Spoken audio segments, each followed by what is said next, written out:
আগামী 12 তারিখ আপনারা জানেন বাংলাদেশের আলেম শ্রেণী, বিভিন্ন শ্রেণী পেশার মানুষেরা এক বিক্ষোভ গণ অবস্থান কর্মসূচি ঘোষণা দিয়েছে।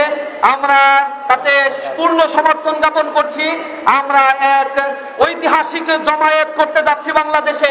সারা পৃথিবী এই জমায়েত দেখে ইনশাআল্লাহ তারা বুঝতে পারবে মুসলিমরা এই ফিলিস্তিনের ইস্যুতে, আল আকসা আল কুদসের ইস্যুতে আমরা ঐক্যবদ্ধ রয়েছি।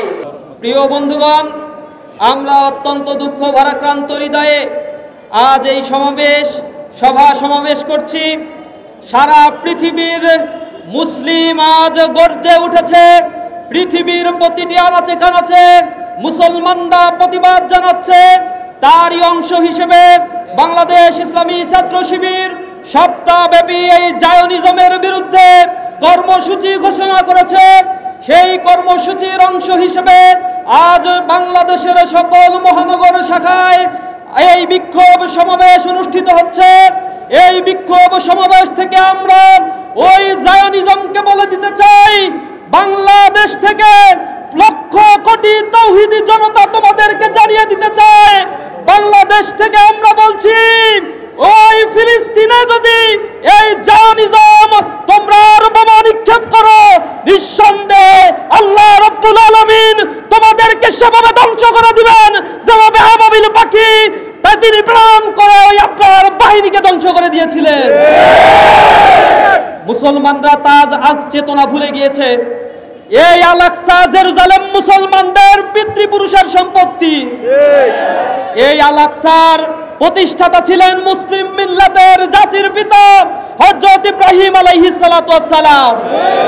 আমাদের নবী হযরত ইয়াকুব আলাইহিস সালাতু ওয়াস সালাম এবং তৎ পরবর্তী হযরত সুলাইমান আলাইহিস সালাতু ওয়াস সালামের হাতে এই জেরুজালেম এবং আল আকসা তৈরি হয়েছিল। সুতরাং মুসলমানদের এই পুরাতন আবাসভূমি থেকে যারা মুসলমানদেরকে বিরত রাখার জন্য, বিতাড়িত করার জন্য চক্রান্ত করছে, তোমরা জেনে রাখো আমাদের গায়ে রক্ত থাকা, এক বন্ধু রক্ত থাকা সত্ত্বেও আমরা এই অন্যায় মেনে নেব না ইনশাআল্লাহ।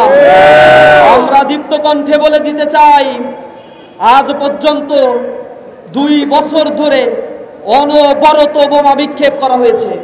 দ্বিতীয় বিশ্বযুদ্ধে যে পরিমাণে বোমা নিক্ষেপ করা হয়েছিল তো তার টোটাল ইউরোপে তার চাইতে বেশি বোমা নিক্ষেপ করা হয়েছে ছোট এই গাজার স্টেপে। ধ্বংস স্তূপে পরিণত হয়েছে। প্রায় 50,523 জন শিশু, দুর্বল নারী সহ মানুষেরা মারা গিয়েছে। যারা মৃত্যুবরণ করেছে, শহীদ হয়েছে, তারা আল্লাহ রাব্বুল আলামিনের ডাকে চলে গিয়েছে, পাখি হয়ে জান্নাতে তারা উড়ে বেড়াচ্ছে। ইসরায়েলের কাছে বলতে চাই, আমাদের মা বোনেরা যারা নিহত হয়েছে, শাহাদাত বরণ করেছে, তাদের বক্তব্য হলো আমরা জন্মগ্রহণ করি মৃত্যুবরণ করার জন্যই, আমরা বাঁচার জন্য জন্মগ্রহণ করি না। সুতরাং হত্যা যজ্ঞ চালিয়ে মুসলমানদেরকে তাদের ভূমি থেকে বিতাড়িত করা সম্ভব নয়। অচিরেই তোমাদেরকে এই ভূমি ছাড়তে হবে। আমরা দেখেছি নিকৃষ্টভাবে ঈদের দিন, পবিত্র দিনে তারা বোমা হামলা করে শত শত মানুষকে তারা শহীদ করেছে। আমরা এর তীব্র নিন্দা এবং প্রতিবাদ জানাই। আমরা বলতে চাই, ইসরায়েল কোনো রাষ্ট্র নয়, it's no more any state, it's a terrorist community. They are committing genocide, ethnic cleansing. We strongly condemn about this ethnic cleansing.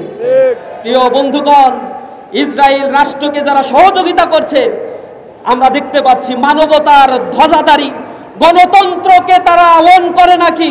সেই ইউনাইটেড স্টেট অফ আমেরিকা, সেই ডোনাল্ড ট্রাম্প, এই বদমাইশ যখন ক্ষমতায় আসীন হয়েছে, এরপরেই নিরীহ এই মানুষদের উপরে আরো বেশি চুক্তি লঙ্ঘন করে এই জায়নিজমরা তারা হামলা করে চলছে।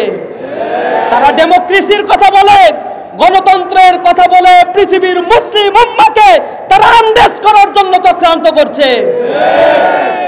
আমরা বলছি, তোমরা এহেন কর্মকাণ্ড থেকে বিরত যদি না হও, আমরা মুসলিম সারা পৃথিবীতে প্রায় 200 কোটি মুসলমানের সমুচিত জবাব দেব ইনশাআল্লাহ। ইসরায়েলের পণ্য, আমেরিকার পণ্যগুলো আমাদের বয়কট করতে হবে। তাদের প্যারালাল পণ্যগুলোকে আমাদেরকে অন করে ব্যবহার করতে হবে। আমরা আমেরিকা অথবা যারা রয়েছে এই জায়নিজমের সহযোগী, বিশেষ করে ইউরোপীয় ইউনিয়নের দেশগুলো, ওআইসির সদস্য এবং মুসলিম লীগের যারা, মুসলিম উম্মাহের যারা প্রতিনিধিত্ব করে বা আমরা জানি যে মুসলিম দেশগুলো রয়েছে, তারা আজ নিশ্চুপ হয়ে আছে। হামাসের প্রতিষ্ঠাতা তিনি বলেছিলেন, আমরা ছোটবেলায় জানতাম যে শুধুমাত্র এই পৃথিবীর এই জায়গাটিতে, মধ্যপ্রাচ্যের মধ্যে গাজাই শুধু অনিরাপদ রয়েছে, গাজাই শুধু অন্যের দখলে রয়েছে। বড় হওয়ার পরে আমরা জানলাম পৃথিবীতে একমাত্র গাজাই স্বাধীন রয়েছে, আর সবাই এই জায়নিজমের কবলে লিপ্ত হয়েছে।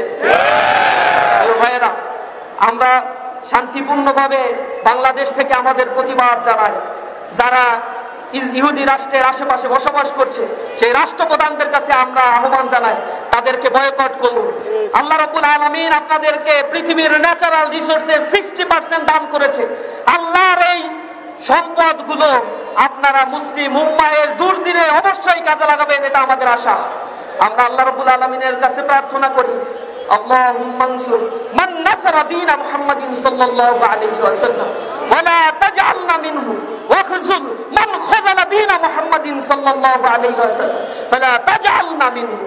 হে রব্বুল আলামিন, তুমি মুসলমানদেরকে সহযোগিতা করো।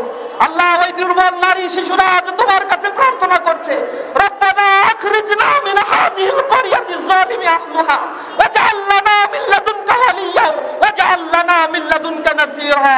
হে আল্লাহ, তুমি সাহায্যকারী তাদের কাছে পাঠাও। হে রব্বুল আলামিন, মুক্তিকামী সংগঠন হামাসের শক্তিমত্তাকে তুমি বাড়িয়ে দাও, জায়নিজমের সকল গর্বকে তুমি গর্ব করে দাও, তাদের অস্ত্রগুলোকে তুমি তেমনি ভাবে ধ্বংস করে দাও যেমনি ভাবে তুমি আহজাবের যুদ্ধের সময় তোমার বাহিনী তুমি প্রেরণ করেছিলে। তুমি কোরআনে বলেছো, ওয়ানজালা জুনুদাল লাম তারাহা, আমি এমন সেনাবাহিনী পাঠাবো যা তোমরা দেখবে না। রব্বুল আলামিন, মুসলমানদের সহযোগিতার জন্য আল্লাহ রব্বুল আলামিন তুমি আবার তোমার সেই বাহিনীকে প্রেরণ করো।